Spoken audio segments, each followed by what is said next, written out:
এখন যেহেতু বর্ষাকাল, আর বর্ষাকালে ইলিশ মাছ হবে না তা তো হতে পারে না, আর সেটা যদি হয় বেগুন দিয়ে ইলিশ মাছের পাতলা ঝোল। তো আমি সুস্মিতা আর আমার রান্নাঘরে তোমাদের সকলকে স্বাগত। তো চলো দেখিনি কি করে করব এই ইলিশ মাছের পাতলা ঝোল। এখানে আমি একটা ইলিশ মাছ নিয়ে নিয়েছি, গোটা মাথাটাকে আমি রেখে দিয়েছি। তো ইলিশ মাছটাকে ধুয়ে নিয়েছি। আর একটা জিনিস তোমাদের বলছি, ইলিশ মাছ কিন্তু খুব বেশি ধোবে না, মানে ইলিশ মাছ কিন্তু খুব বেশি ধুতে হয় না বলে, মানে একবার জাস্ট একটু মানে একটু জল দিয়ে জাস্ট একবারই ধুতে হবে, খুব বেশি ধোয়ার কিন্তু দরকার নেই। যাই হোক, এবার নুন আর হলুদ দিয়ে ইলিশ মাছটাকে বেশ ভালোভাবে ম্যারিনেট করে রাখবো। এখানে তোমরা চাইলে একটু কাশ্মীরি লঙ্কা গুঁড়ো আর একটু তেল কিন্তু ব্যবহার করতে পারো, তবে আমি এখানে কোনো কিছুই দিলাম না, দরকার হবে না।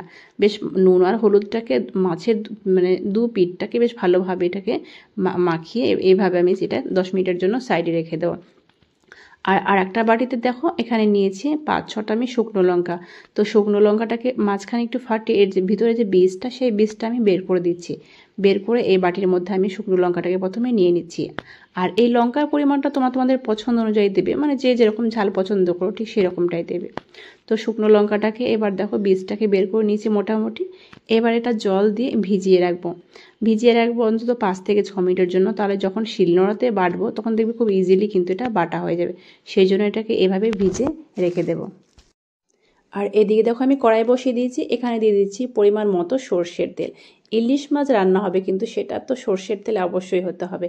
তো তেলের পরিমাণটা তোমরা দেখো, আমি যে তেলটা দিয়েছি, এবার যদি মাছটা ভালো হয় তবে কিন্তু তেলটা ডাবল হয়ে যাবে, আর যদি মাছটা সেরকম ভালো না হয় তবে কিন্তু দেখবে যা তেল দিয়েছি তাই রয়ে যাবে।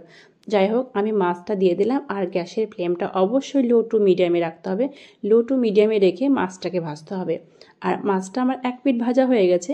এবার এটাকে উল্টে দিচ্ছি। ইলিশ মাছ কিন্তু বেশি কড়া করে একদম ভাজবে না, জাস্ট এপিট ওপিট একটু ওলট পালট করে নিলেই কিন্তু মাছটা ভাজা হয়ে যাবে।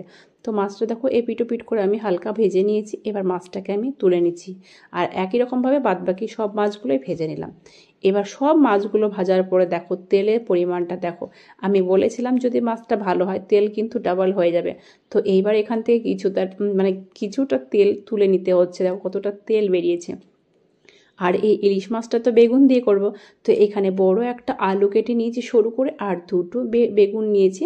তো বেগুনটা ছোট ছিল বলে দুটো নিয়েছি। এইবার বেগুনগুলোকে ভেজে নেব।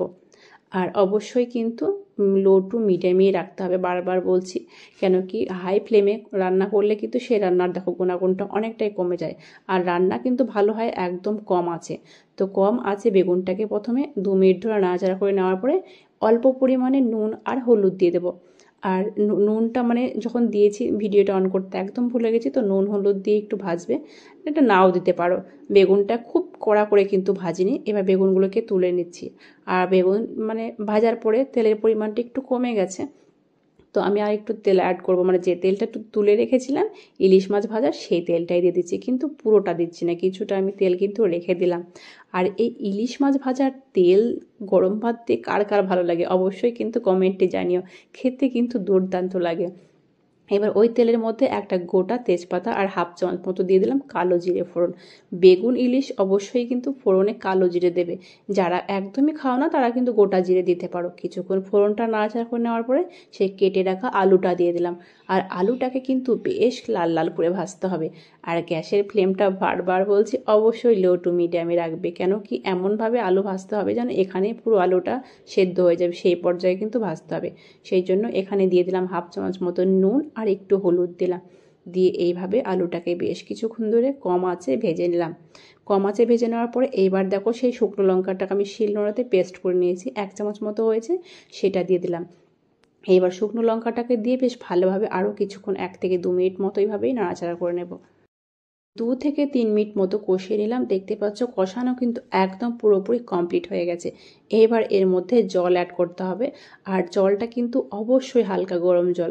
তো আমি এখানে 2 গ্লাস মতো জল অ্যাড করছি, যেহেতু ইলিশ মাছের বেগুন দিয়ে ঝোল হবে, ঝোলটা কিন্তু অবশ্যই পাতলা ঝোল হবে।